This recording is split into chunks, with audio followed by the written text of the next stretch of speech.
সুপ্রভাত বন্ধুরা, কেমন আছো তোমরা সবাই? আমি খুব ভালো আছি। আজকে নতুন একটি ব্লগে তোমাদের আবার সবাইকে স্বাগত। আজকে দেখছো আমার সঙ্গে কে পুজো করছে। কিছুতেই আমাকে ঘন্টাটা বাজাতে দেবে না, ও বাজাবে। আমি বাজা। আবার ধূপ চাইছে, ধূপটা ওকে দিতে হবে, ও ধূপ দেখাবে। বাচ্চা মানুষ, হাতে তো দিতে পারি না, ওই আমি একটু হাতে নিয়ে একটুখানি দেখিয়ে দিলাম।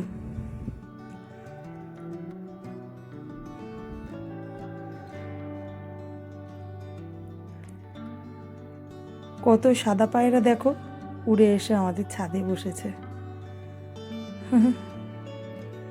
কি ভালো লাগে দেখতে। আবার উড়ে চলে গেল পাশের বাড়িতে।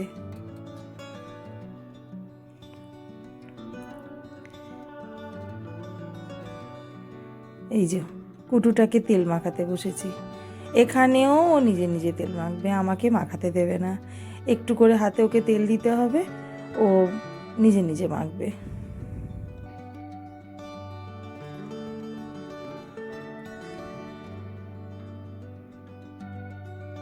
ওই দেখো হাত পেতে চাইছে তেল দেওয়ার জন্য, বলছে আমাকে। ছেলে আর মা মিলে একটু কুরকুটি করছিলাম ছাদে বসে।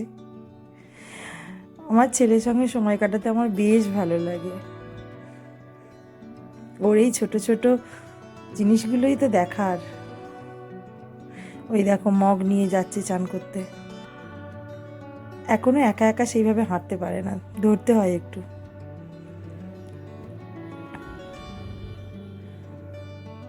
দেখো কাণ্ডটা দেখো।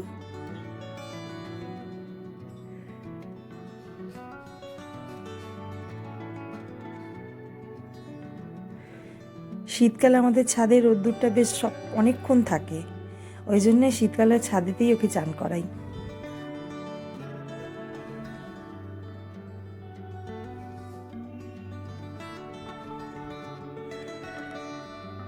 জল থেকে তুলে নেওয়ার পরে জানো কি কান্না, কিছুতেই গা মোছাতে দেবে না।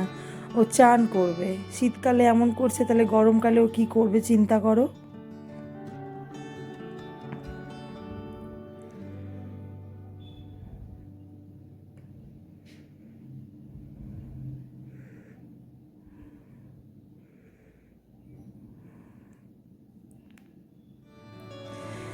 বসে বসে একটু নিজের মতন করে ফোন ঘাঁটছি। ছেলেটা ঘুমাচ্ছে, একটু বসে বসে নিজের মতন টাইম পাস করছি ফোন নিয়ে।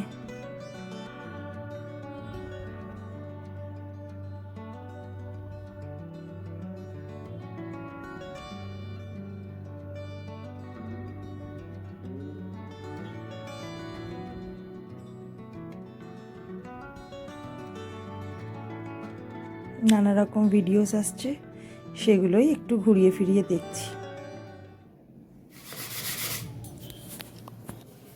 রুটি করছি, রুটি করছি। আর ওই প্রেসার কুকারে রয়েছে, দেখতে পাওয়া যাচ্ছে প্রেসার কুকার, ওই দেখো, ওই যে প্রেসার কুকার, ওখানে হয়েছে ছোলার ডাল, ছোলার ডাল আর রুটি একেবারেই বসিয়ে দিয়েছি। ছোলার ডাল ওকে আলাদা করে সেদ্ধ করে তারপরে ফোড়ন দিয়ে নিই, প্রেসার কুকারে ফোড়ন দিয়ে আর ওতেই বসিয়ে দিয়েছি।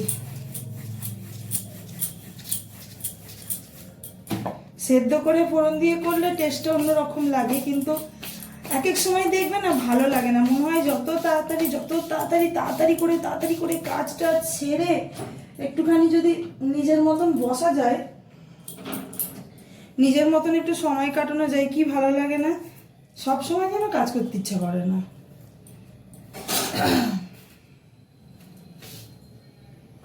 এখন এ বাড়িতে তো আমার মা নেই, মানে আমি আমার শাশুড়ি মায়ের কথা বলছি, যে মাকে বলবো মা আজকে ভালো লাগছে না, তুমি আটাটা মেখে দাও, আমি রুটি করে ফেলছি, বা তুমি তরকারিটা কুটে দাও, আমি তরকারিটা চাপিয়ে দিচ্ছি।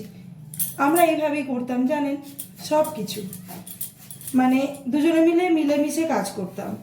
মা যদি আটা মেখে আমায় দিল, তাহলে আমি রুটিগুলো করে ফেললাম, বা আমি আটা মাখলাম, মা রুটিগুলো করে ফেললো, আমি সব মায়ের ওপর দিয়ে দিলাম, আর মাও সব আমার ওপর দিয়ে দিল। কখনো আমাদের মধ্যে এমনটা হতো না, আমরা দুজনে মিলেমিশে কাজ করতাম।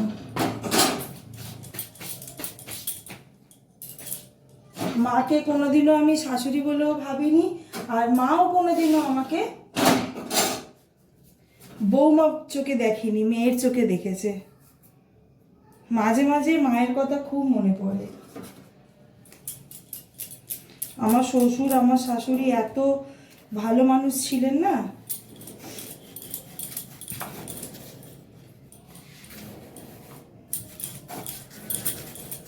এত তাড়াতাড়ি যে ওনারা আমাদের ছেড়ে চলে যাবেন ভাবতেই পারিনি।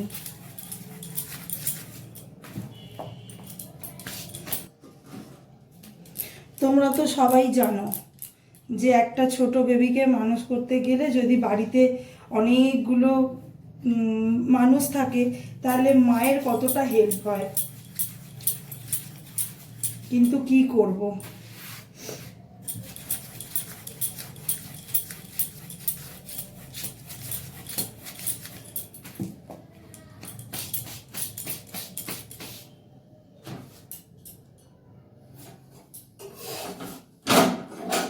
তাও আমি বলেছিলাম একটা ব্লগে যে আমার আর আমার বোনের খুব কাছেই বিয়ে হয়েছে। সত্যি কাছে বিয়ে হয়েছিল বলে না আমরা এ যাত্রায় বেঁচে গেলাম। মা বাপি যতটা পারে ততটা আমাদেরকে মানে আমাদের কাছে আসে, আমার ছেলেকে ধরে নড়ে। যদি আমার দূরে বিয়ে হতো তাহলে যে কি হতো ভগবান জানে।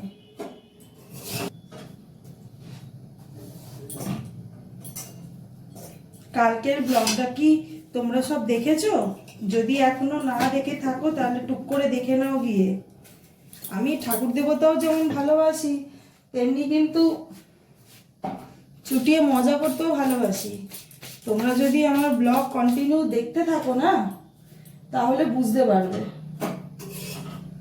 যে শুধু পুজো আচরা ধর্মীয়র মধ্যেই এই মিতালি নেই। মিতালি একদম সব কিছু করতে পারে। রুটিটা পুড়ে গেল দেখছো? এই যে গোনাগুন্তি রুটি হলে তাহলে কিরম মুশকিল হতো বলো তো। হ্যাঁ, যেটা বলছিলাম, কি বলছিলাম বলো তো, ভুলে গেলাম। দেখলে রুটিটা পুড়ে গেল।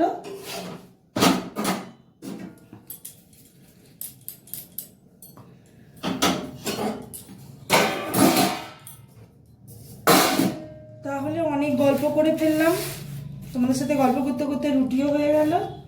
তাহলে আজকের মতন ব্লগটা আমি এখানেই শেষ করছি। যদি আমার ব্লগটি তোমাদের ভালো লাগে তাহলে একটা সাবস্ক্রাইব করে দিও। তাহলে আজকের মতো টাটা।